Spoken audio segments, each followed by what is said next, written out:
Et yop, tout le monde était à voir, j'espère que vous allez bien, en tout cas pour ma part la forme. Aujourd'hui nouvelle vidéo, petit suivi d'élevage parce que ça fait un bout de temps que j'en ai pas fait. J'ai pas mal de nouveautés donc c'est vraiment cool. Et tout d'abord je voulais vous remercier parce que même en faisant pas beaucoup de vidéos, on s'approche énormément des 300 abonnés, donc un énorme merci. Donc pour commencer je vais vous présenter toutes les nouvelles espèces et après à la fin de la vidéo je vous expliquerai les projets qui vont suivre. Donc pour commencer on va parler d'un criquet. Donc c'est une nouvelle espèce que j'ai eue, ça fait faire un petit bout de temps. Un Eumégalodon, donc c'est une énorme espèce de criquet, c'est le Mégalodon SP. Donc je vais essayer de vous montrer ça. Hop, sans le faire mal, voilà. Donc vous pouvez voir, il est juste là. Il a vraiment une tête incroyable, il a une très grosse tête comme vous pouvez le voir. C'est un magnifique criquet qui se nourrit principalement de fruits. Demain je vais refaire son terrarium parce que enfin j'allais le nourrir surtout et changer l'eau. En moyenne je le fais 2-3 fois par semaine. Donc vraiment un très joli criquet hein, qui chante assez fort la nuit, je vous mettrai un extrait maintenant. Donc comme vous pouvez le voir il chante vraiment assez fort. Donc vraiment un criquet je l'aime beaucoup, il se porte bien. On me l'a donné, c'est un magasin qui me l'a donné donc je le remercie énormément s'il voit la vidéo. Ensuite ici mon couple de scorpions rôdeurs mortels donc ça se porte bien pour l'instant, le mâle mange beaucoup, enfin moyennement ça va. La femelle n'a pas toujours mangé je crois mais elle est toujours assez grosse donc je me fais pas trop de soucis. À côté les mygales ça se porte toujours bien, la Grammostola, la Brachypelma, la Chromatopelma et la Monocentropius et la Nandochromatus se portent bien donc ça comme d'hab, il n'y a rien à dire. Ici, nouvelle espèce de phasmofeuille. Alors là, je suis vraiment content. Donc voilà, c'est des Phyllium philippinicum.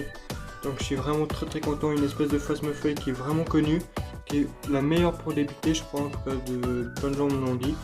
Donc voilà, on se lance dans le phasmofeuille. C'est toujours des phasmes que j'aime beaucoup. Donc là, on a deux couples, donc deux mâles et deux femelles.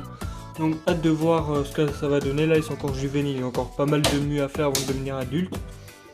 À côté les Meroidea extradentata, donc les faces bâtons cornues du Vietnam, les faces les plus basiques et les plus connues, bah écoutez ça se porte très bien, de toute façon c'est une espèce, l'espèce la plus simple d'élevage, donc c'est vraiment cool, ça se porte très bien.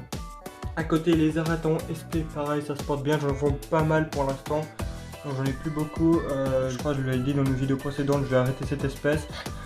Ici le Phainopharos clayuensis, donc j'ai une femelle qui est morte, je sais plus si je l'avais dit aussi. Donc j'ai plus qu'une femelle là et j'ai plein de petits, donc il y en a un là, hop là, ça commence à éclore, enfin ça fait un petit bout de temps quand même. Et j'ai déjà des beaux phases, enfin des beaux juvéniles de belle taille, donc il y en a un juste là, hop là. Le jeune Phainopharos il doit faire pour cette taille là, c'est vraiment cool. Et ici une nouvelle espèce de phasme aussi. C'est du Sungaea expectata, donc là pour l'instant j'ai qu'une femelle, on me l'a donné. Mais dès que j'aurai un terme de lui, elle ira dans notre terrarium. Hein. Mais donc pour l'instant elle reste là-dedans, parce que tout ça ne le dérange pas vu qu'elle est toute seule et c'est assez compatible disons si on n'est pas beaucoup ensemble. Donc ça c'est bon. Et ici encore une nouvelle espèce de phasme, j'ai pas mal d'espèces de phasmes nouvelles. Alors c'est une espèce que j'aime beaucoup, vraiment énormément. C'est les Peruphasma schultei, donc voilà. Et on a à peu près une vingtaine, ça doit faire un mois que je les ai, un peu plus. Donc c'est vraiment cool. Ça se porte bien. Donc là, comme on peut voir, on a de la chance, on a un accouplement en direct. Donc voilà, donc là on a le mâle et la femelle. Donc j'en ai une vingtaine. Hein. C'est une espèce particulièrement facile normalement. Juste la nourriture qui est compliquée parce qu'elle bouffe pas de la ronce mais du troène. Donc ça, il faut connaître la plante. Pour les personnes qui aimeraient se lancer et qui ne savent pas à quoi ressemble du troène, aller dans un magasin de plantes et personnellement c'est ce que j'ai fait. Et après bah, ils nous montrent bien, ils nous montrent les vraies feuilles et tout et ça aide énormément. Et après vous allez voir que vous en avez partout dans votre quartier normalement. Donc là vous pouvez voir il y en a vraiment partout, j'en ai une petite vingtaine, ça fait vraiment plaisir. Je suis vraiment très content d'avoir cette espèce. Sachant que cette espèce naturellement elle vit que sur 5 hectares au Pérou, donc naturellement elle est très rare à trouver, enfin c'est compliqué mais en captivité elle est très commune. Ensuite là on a les deux serpents donc ils se portent bien. Les phasmes scorpions, qu'est-ce qu'il y a à dire sur les phasmes scorpions? Ils grandissent bien donc vraiment ça c'est cool. J'ai plein de subadultes je pense, donc là je pense qu'il reste plus que lui avant qu'ils soient adultes, ils deviennent vraiment gros là. En tout cas mes adultes de base deviennent énormes et mes petits grandissent gentiment donc les autres petits, oh regardez c'est trop chou. Là j'aime trop quand ils font ça, vraiment mignon. Tac. il veut plus. Ouais, donc ça se porte vraiment bien, c'est vraiment cool ça. Donc j'en ai un peu partout, c'est vraiment cool. Donc voilà, donc ça se porte très bien. Pour l'instant toujours que des femelles, hein, je recherche des mâles. Les pseudo Scropialatirostrys, alors écoutez, ça se porte aussi très bien. En tout cas pour l'instant ça a l'air d'aller. La femelle est toujours en vie, les deux mâles aussi, ils mangent bien. Toujours pas pondu de tech. L'ampoule en dessus a pété, donc pour l'instant j'en ai toujours pas mis, ça fait un bout de temps qu'il n'y a plus, du coup je sais pas si elle va quand même pondre. Si des gens en commentaire connaissent bien cette espèce et qui me disent, qu'on me dise si obligatoirement il faut de la chaleur ou pas, sachant que ma chambre est à 22 degrés, donc ça devrait, je pense, aller. Là, je me suis renseigné, des personnes m'ont dit que ça allait. Après, s'il y a d'autres personnes qui me disent que non, bah, je pense que je remettrai quand même une ampoule. Donc ensuite on se retrouve sur mon bureau pour une nouvelle espèce de scorpion aussi. Donc j'ai eu pas mal de nouveautés aussi un peu dans les scorpions. Donc voilà. Donc c'est un Heterometrus spinifère, une espèce qui nous provient du Vietnam. C'est une espèce de scorpion noir. Donc il était planqué, j'ai pas trop le stressé, c'est une espèce assez agressive. Enfin ça dépend un peu des spécimens, mais celui-là il est assez agressif. La piqûre est un peu plus violente qu'une piqûre de scorpion empereur. Les effets c'est des vomissements, de la nausée et des troubles de vision. Au-dessus, donc là on a tout ce qui est Pheidipus otiosus, j'ai plus qu'une femelle, Pheidipus regius pareil. Ici les Titus stigmirus, donc ils ont commencé à muer, donc je vais essayer de vous montrer ça. Alors, hop, voilà, ils sont tous là, donc vraiment une espèce de scorpion que j'aime beaucoup. Faire attention à la piqûre, je le dis à chaque fois, mais faut savoir que les gens regardent pas toutes mes vidéos, ils tombent juste sur celle-là ou d'autres. Donc voilà, donc c'est une espèce qui nous prend du Brésil qui est vraiment dangereuse, donc pas faire le malin. Titus stigmirus, une très très jolie espèce, donc là ils sont 4. Ils doivent être planqués là-bas dessous, l'autre je vais pas trop y faire chier. Hop là. Ah bah on va pas peut-être faire ça ensemble. Normalement je l'ai fait une fois par semaine, mais là l'eau a disparu plus vite que je pensais. D'habitude ça tient une semaine, je sais plus pas comment ça se fait qu'il n'y a pas eu d'eau là. Donc hop, on va remplir ça ensemble. Hop là. Alors, je suis mis d'à côté, c'est une espèce qui aime bien l'humidité. Je donne un petit coup de vapeur, tac. Voilà, là ils sont contents. Donc voilà pour les Titus, je suis vraiment content, il y en a pas mal qui ont commencé à muer. Donc je sais pas, là ils sont encore petits, hein. Il reste encore pas mal de mues à faire avant de devenir adultes. Ah, on va mettre ça là. Ensuite ici on a du Scolopendre, donc là c'est le Scolopendra aninanum, donc j'ai changé de boîte. J'ai mis là-dedans, donc il est vraiment content, je vais pas trop m'embêter. À côté, une nouvelle espèce de mygale, bon pareil, je vais pas pouvoir vous la montrer, car c'est une mygale africaine, elle est surtout planquée sous terre et j'arrive pas, j'ai essayé de regarder avant pour la vidéo, elle veut pas sortir. Ici, une très très jolie araignée de Suisse, donc c'est une personne qui l'avait chez elle, bon je vais pas lever. Ouais, ça casse la toile si je lève, donc ça m'embête un peu de la casser quand même, parce que là c'est joli sa toile, hein. Moi c'est stylé. Donc elle est juste là, d'après moi c'est une grosse araignée loup. Ça j'en ai jamais vu des comme ça grosses en Suisse, donc je suis vraiment content. J'aime beaucoup cette araignée, elle m'a déjà mordu. Donc la première fois que je l'ai manipulée, elle m'a mordu. La première fois que j'ai essayé de la rattraper, j'ai mis ma main par derrière. Elle a sursauté, elle a sauté et elle m'a mordu, donc franchement c'est vraiment rapide, hein. Mais ça m'a fait mal, mais c'est pas dangereux, il faut juste désinfecter au cas où. Mais de toute façon avec ce genre d'araignée on risque pas grand chose.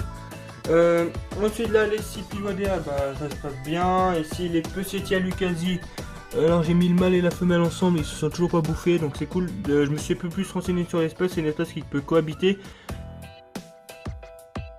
Regardez mon criquet géant, qu'est-ce qu'il fait.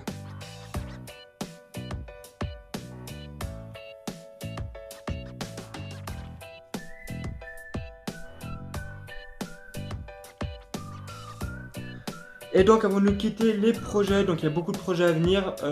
Déjà le premier, enfin un des premiers qui sera à venir, sera une étagère qui va compléter tout ce mur. Donc vraiment elle va compléter tout ce mur. Ça sera vraiment une étagère que pour les phasmes, donc parce que franchement les phasmes j'adore ça. Même si c'est très chiant à faire le dimanche, j'ai énormément de plaisir à les observer pendant la semaine, c'est comme des animaux fascinants. Et c'est qu'il y a tellement de choix et tellement de couleurs que... il y a trop d'espèces en fait, du coup il faut vraiment que je m'y lance encore plus dedans. Donc ouais, cette étagère vraiment elle sera conçue que pour les taromes, pour les phasmes. Bien sûr entre deux il y aura des taromes pour des blades, des iules, parce que de toute façon on va pas compléter qu'avec des phasmes au début. De toute façon ça va prendre du temps comme à la compléter complètement, mais franchement j'ai vraiment hâte. Et la deuxième étagère ça sera ici. Ce sera une étagère conçue que pour les scorpions, donc parce que franchement les scorpions c'est un de mes plus gros kiffs. Limite si j'aurais choisi en tout, je pense que je me lancerais que dans le scorpion. Après j'aime de tout, donc c'est pour ça que j'aime de tout, mais après si j'aurais choisi qu'une catégorie, c'est vraiment les scorpions.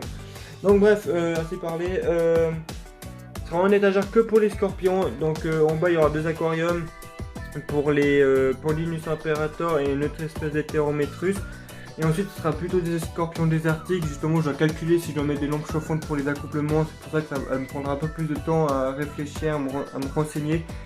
Et donc on verra ça par la suite, mais en tout cas ici c'est sûr qu'il y aura une étagère pour les scorpions et j'ai vraiment hâte de voir ce qu'elle va donner.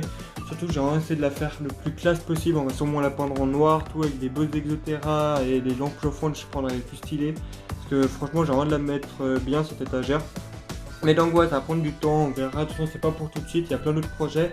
Par exemple, je vais m'acheter un autre petit PC pour le montage de la chaîne parce que là je fais tout sur Natel.